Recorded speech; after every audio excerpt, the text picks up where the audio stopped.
My oldest daughter had a lot of work and we spent so much money getting her help.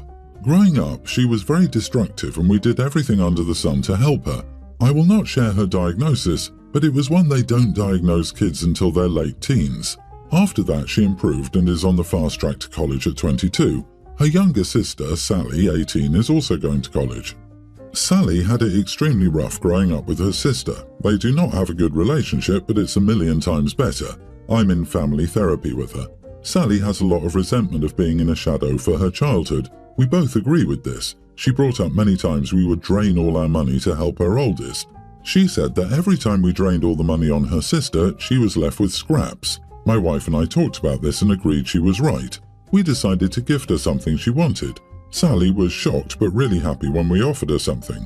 We're much closer, and as she explained later, our offering shows we were willing to put her first for once. Our relationship has greatly improved. Sally asked for a car, so we got her a car. My oldest has been upset since. She keeps commenting that we never spent so much on her, so Sally must be the favourite. We've already talked to her about it. I got tired of the comments and made a list of how much we've spent over the years on every programme, special event and so on. I also brought up that we're still supporting her even though we could have stopped at 18. This resulted in a huge argument where she called me a huge jerk and said it was unfair Sally gets a car. I'm not counting the medical stuff like therapy, even though that did cost a ton of money. I'm talking about all the events we went on and gave her extra. For example, for a long time we would bond with her separately, and we even took her on a retreat with just her mom. Sally was left at home since people said she needed more one-on-one attention at the beginning. That lack of attention was the issue. It didn't help. All the extra stuff we bought to keep her calm, or everything she's broken in the home due to her fits. Sally couldn't have anything nice for years since she would break everything. Also, since our finances were drained so much, Sally rarely got anything. Birthdays were crap for her. We messed up hard on those with her. Am I the idiot for telling my oldest we spent that much money on her and me pulling out receipts? Not the idiot. Your oldest needs to grow up and realize that she's gotten a lot of advantages that weren't provided to your youngest. It sounds like she's so used to being first that she can't handle her sister being put first for once. Also, at the age of 22, if she wants a car, she can get a job and get one. This, LOL, at 22, I had 2 kids and was living independently. I wasn't in a great spot, but I worked my butt off and managed to get myself a vehicle the summer before my boys started kindergarten. She's pouting because her sister has justified feelings and is being compensated for being a ghost in her own home. In contrast, her sister ran the roost, albeit not necessarily because she wanted to. She needs to realize that her issues, though not her fault, contributed to her sister's childhood being garbage because their parents had to focus on her, and that she's making a choice now that she's better off being a petty jerk. This. OP, you paid attention to the younger kid for once. Wow, such a monster. Seriously, your oldest needs to grow up and learn it's not always about her. You understand where you messed up with the youngest, and the youngest was put on the back burner because of the issues your oldest had. Everyone's the idiot here apart from your youngest. You really messed up with your youngest. I first thought you meant money that was spent on therapy, but retreats for just the oldest and mom? Special stuff? Do you think your younger daughter wouldn't have loved a vacation with her mom as well? Your oldest learned that she just had to act out and be rewarded with everything she wished for. That is still her way to go. Someone else got something she wants? Make drama so she gets spoiled and the same. So I, 25 male, am engaged to my fiancée Erin, also 25 female.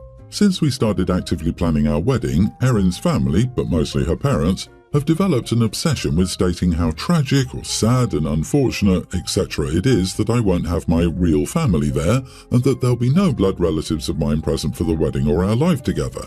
Erin has told them that my real family consists of my dad's and my siblings, but they wave that off like it's BS. Erin has told them the topic is to be closed, and we've left on a couple of occasions because they brought it up since. But this last time I decided to be open. It was a dinner where Erin's immediate family and some family friends were present. Erin's parents brought it up again, how tragic it is. So I decided to divulge my feelings and my experience with adoption and my parents. Background: I was removed from my biological parents at the age of 5 and placed in foster care. I had a very unstable 2 years before I met my dad and my pa. I was 7 when I moved in with them, 9 when I became eligible for adoption, and that same year I welcomed the first of my 2 siblings. I was so lucky to find my parents and to end up with the family I have.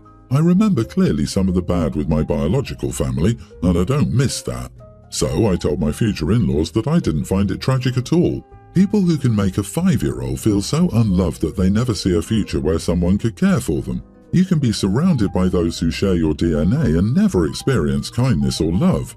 I told them I could not imagine having any of those people in my life today, and I couldn't imagine thinking DNA means more than love. I told them I was miserable being with those people and wished every day for someone to love me.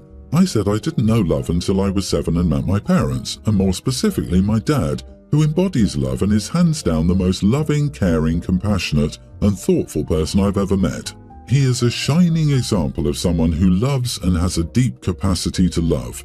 I told them my true parents were the dad and pa who took in a kid who was so depressed and scared and dragged down that he didn't eat like an average person, was afraid to sleep, and would often cry when sleep did overtake him. I told them that my real parents were the people who walked me to school every morning, who sat and helped me catch up with school and homework, because I was so far behind that I should have been back in kindergarten. I told them my real family are the parents and siblings who know I do not share their DNA, but love me anyway, and have been there for me through every single step of my life since I was 7, and who made me a forever part of their family through adoption. My future in-laws were silent after that, but they told me I humiliated them and made them uncomfortable in their own home, and I shouldn't have spoken like that. Erin told them they should learn when to quit and apologize to me. Am I the idiot? Definitely not the idiot, and it's good for Erin to fully back you up. You say a dad and a pa, so I assume you have 2 dads. I'm wondering if this is more their issue than blood, to be honest, which is really sad. Regardless, you put them in their place. You did nothing wrong. There will always be people who consider blood more critical, but I always wonder why they're married themselves. That means they love someone, not their blood, and choose to live with them for the rest of their lives. If it really is more about the adoption, then good. Good luck. I hope what you said sinks in. I'm glad Erin fully supports you. I, 25 female, and my husband, 26, recently had our baby. We both live together. I've also been exclusively breastfeeding, which has been challenging, not gonna lie. I've breastfed in public, but I never do it openly. I openly breastfeed in my own home. We haven't had anyone over since we brought our baby home. My husband suggested that his friends come over again on the weekend like he did before. I get along with his friends, and he brought them over every other Saturday or Sunday. Hungry. This was our home and I didn't need to cover up. He kept pleading with me to go back upstairs. I told him to shut up. He got angry and told me that doing that around his friends was weird. His friends obviously heard this and they were all awkwardly listening. I was so angry and upset I just went back into the room and just waited for everyone to go home. My husband has been angry since this, and he told me he will probably not bring them back here again if I'm going to do that, and that I made his friends feel uncomfortable. I don't know if what I did was really weird or not, but I didn't have a wrong intention. I'm just breastfeeding. Am I the idiot? Friends. Oh, a normal, natural mother-child feeding time. Look away for her privacy. Husband. Don't breastfeed, woman. LMAO. I'm imagining this is how it went down. You are not the idiot. His friends didn't seem to care until he made a thing about it. No wonder by freaking out about it, hubby pretty much implied his friends are creeps that couldn't resist and look if she was breastfeeding close to them in hopes of catching some titty. I wouldn't feel very comfortable either. Not only do you need to breastfeed your baby, but you also need to eat to keep the engine running. You're eating for 2 now. Tell hubby and his worthless nipples to shove off. My wife, 28, and I, male 29, have 2 kids, a preschooler and a toddler, and have been married for 4 years. My wife works part-time as a receptionist while I'm a full-time plumber. When our toddler was born, he was very sick, and as a result we have some medical debt. We're not currently struggling, but are living just at the point where we're comfortable. My wife hates her job but keeps it because she's good at it, and it pays well enough for an entry-level position. She's wanted to become a nurse for a long time but couldn't attend college, and with the kids it's fallen on the back line. I'm sympathetic towards this, I really am, and would love to see her follow her dreams and become a nurse, and I've made that very clear. But she wants to do it now, and honestly I don't really see how that's possible. Between the clinical placements, studying, paying for the course, working, our childcare situation and our debts, I cannot see how it would work. My wife says she's spoken with her parents and the kids would usually be able to stay with them and she could get a night fill job. But I don't feel like this is going to be enough. She'll be earning a lot less and I will have to work more hours to make sure we're definitely financially all right. This will mean I spend less time at home, can't contribute as much to household chores, which she'll have to pick up, and balance even more work. I said I couldn't support this choice and that she should wait a few years until the kids are in school and she has more time. She says I'm an idiot, that she has a right to be happy in her life and that I should support her. She says it's unfair that I get to enjoy my work, which I do, and she spends her days hating it. I agree it isn't fair, but I just don't feel like now is the time to go about this, and I can't support her choice to change careers. Am I the idiot? As someone who has been there and done that, I can say there will never be a good time. Now is a great time to pursue nursing. The need is there. I've been lucky enough to have had constant support in everything I've wanted to pursue and vice versa. Please be supportive. She wants to pursue something that will make her happy, and your whole family will benefit as well. This is a win-win. But if they can't afford to live on one income, then waiting until you don't need childcare is the smart thing to do. Nobody will be happy if it's constant financial stress and less family time. Not the idiot. It's okay to ask her to delay it for a few years for the sake of your household's well-being. Opie, you're too quick to shut her down though. At least let her check into some programs to see what's available. She could take prerequisite classes now and be ready to start once at least one child is in school. Many of these classes are online. I'm saying you could support her without risking your financial situation. I worked full-time while in nursing school and had several classmates who did too. I had a small child, and my husband was on active duty in the military. We did not live even remotely close to family. It's possible, but yes, it's challenging, and a huge payoff in the end. Where she's at, there isn't a growth opportunity, so she will always make the same. It sounds like you aren't willing to make short-term sacrifices so she can do this for her family. I mean, she could always divorce you and do it anyway. OP, you are the idiot. I, 25 male, am the oldest of my dad's many children that he's had throughout the last 25 years. As of right now, I'm the oldest and have been known as the oldest for the last 25 years. My mom was married to him when she found out he was cheating. She kicked him to the curb during her pregnancy with me, and right after I was born it was announced he was expecting baby number 2 with his affair partner, and one of my half-siblings was born a little while before my first birthday. I didn't grow up having a relationship with any of these children because my mom expected more than photo ops from my dad. She expected him to be a parent and help pay for what I needed, but he didn't want that. None of the other mothers of his kids chased him, so I was cut off by him and he floated around, never really working and being in and out of the lives of his other children. I met some of my half-siblings when I was a teenager, and I wasn't really interested in forming a relationship like they were. It was weird because the ones who reached out were not much younger than me, but expected me to take over as sort of a head of the family and the male role model. When I turned 20, a bunch more of them became known to me. 12 new, which made for 15 known at that point. Many of them were kids, so I didn't want to be a jerk and reject them harshly, so I spoke to their mothers and told them I would not be this amazing big brother their kids wanted. A couple of years ago, I was like, you know what, fine. And I joined a group chat with the siblings over the age of 13. I'm not very active, but I figure it would be good to at least know about these people so nothing ever happens there.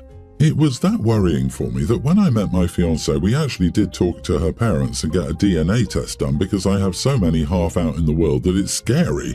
Last week, a situation with my half-siblings became a little explosive. They were asking why I hadn't talked about my wedding with them. The half closest in age to me found out through social media, and it became a big deal that they were not going to be invited. Then it turned into, you're the oldest, you should be stepping up and acting as the head of the family and making sure you're there for all half-siblings we have or find in the future. I told them that was not happening and that I was not signing up to be responsible for everyone.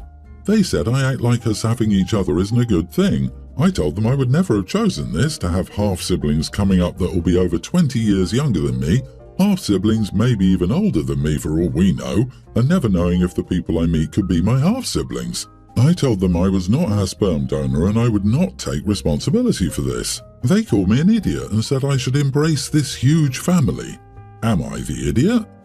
Oh my God, not the idiot. What a crap show. I'd be clear with them. You are not their father. It is not your responsibility to be the leader of Dad's band of kids. If they had only accepted you as a friend, maybe there would have been room to grow some kind of relationship. They had no genetic right from you to attend your wedding, which indeed would have turned into a sibling reunion upstaging your nuptials, not to mention the huge cost of inviting the entire Von Trapp family times 3. You tried to connect with them, which was very generous of you. Now it's time to block them. They want a dad and need a psychiatrist, and you are neither. This is what it's really about for them. They don't have a father figure, and they want OP to fill that void somehow. It sucks, but it really isn't OP's problem or fault. You can't replace your deadbeat father's responsibility. They all have mothers they can look up to. Go live your life and be as involved or as little as you want. You can't be held down by your father's lack of self-control. How many mothers are involved in this fiasco? I don't understand how the prospect of single motherhood with a philandering absent parent was appealing to so many people. Good Lord, leave the crap show behind, enjoy your wedding, and have a great life.